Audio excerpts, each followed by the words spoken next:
10th class homework देखिए। कल हमने ईर्ष्या वाला लेसन पढ़ाया था आपको। आज उसी के नीचे ईर्ष्या की बड़ी बेटी का नाम निंदा है। लेखक कह रहा है, उसने नाम दिया है निंदा को, ईर्ष्या की बड़ी पुत्री का नाम दिया है निंदा। जो व्यक्ति ईर्ष्यालु वह होता है वही बुरे किस्म का निंदक भी होता है। कि जो मनुष्य दूसरे मनुष्य से हर पल ईर्ष्या करता रहता है वही मनुष्य दूसरों की हर पल बुराई भी करता रहता है, उसी को निंदक कहा गया है। वह दूसरों की निंदा इसलिए करता है कि इस प्रकार दूसरे लोग जनता अथवा मित्रों की आंखों से गिर जाएंगे।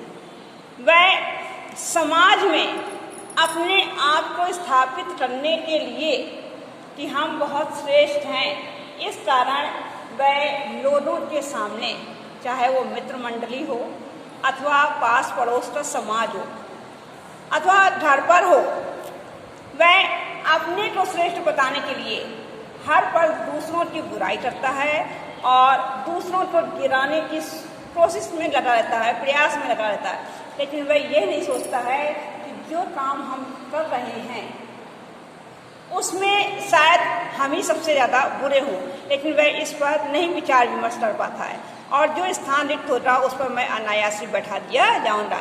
यही बात आ रही ना यहाँ पर कि वो चाहता है कि हम शायद सबसे श्रेष्ठ हैं, लेकिन ऐसा नहीं होता है।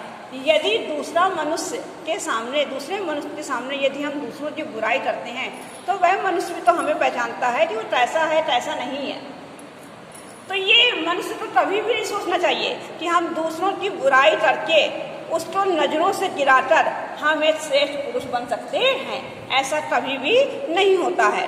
तो ईर्ष्यालु व्यक्ति दूसरों की निंदा क्यों करता है? वह अपने को श्रेष्ठ बताने के लिए हर पल, चाहे पास पड़ोस हो, चाहे घर परिवार हो, चाहे मित्र मंडली हो, कोई भी समाज हो, वह दूसरों की बुराई करता रहता है। अपने को श्रेष्ठ बताने के लिए वह दूसरों की बुराई करता रहता है। नीचे देख लीजिए, मगर ऐसा ना आज तक हुआ है और ना हो रहा। दूसरों को गिराने की कोशिश तो अपने को बढ़ाने की कोशिश नहीं की जा सकती है। यदि हम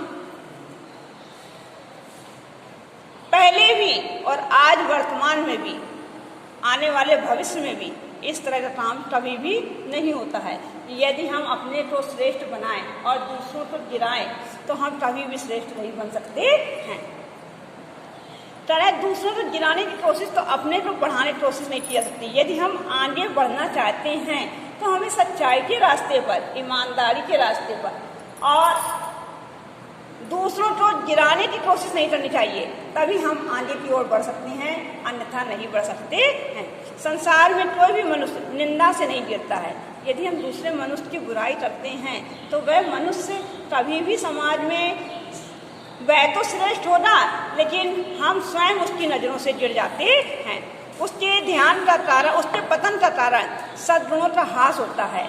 यदि हम दूसरों की बुराई करते हैं तो हमारे पतन का कारण क्या हुआ? जो हमारी कुछ अच्छाइयाँ थी वह अच्छाइयाँ भी हमारी बुराई में बदल जाती हैं। इसी प्रकार कोई भी मनुष्य दूसरों की निंदा करने से अपनी उन्नति नहीं कर सकता है। चाहे कोई हो, चाहे हम, चाहे आप, चाहे समाज में कोई भी रहने वाला मनुष्य हो, यदि वह दूसरों की हर पल बुराई करता है तो कभी भी वह उन्नति के रास्ते पर नहीं जा सकता है। उन्नति तो उसकी तभी होगी जब वह अपने चरित्र को निर्मल बनाए तथा अपने गुणों का विकास करे। कि जो मनुष्य श्रेष्ठ होता है वह ना तो कभी किसी की बुराइयां करता है, ना उसके अंदर, ना वह दूसरों की बुराइयां ढूंढता है। वह जो स्वयं उसके अंदर कमियां होती हैं वह उसको दूर करने का प्रयास करता है और श्रेष्ठ बनने का प्रयास करता है। जब वह अपने आप को निर्मल बना लेता है, समानतावादी बना लेता है, मानवतावादी बना लेता है, परोपकारी बना लेता है, तभी वह उन्नति के रास्ते पर चल पाता है। किसी व्यक्ति की उन्नति तब हो सकती है जब वह दूसरों की बुराई न करके अपने चरित्र को जब निर्मल बनाता है, तब वह अपना विकास कर सकता है। आज के लिए इतना ही होमवर्क है।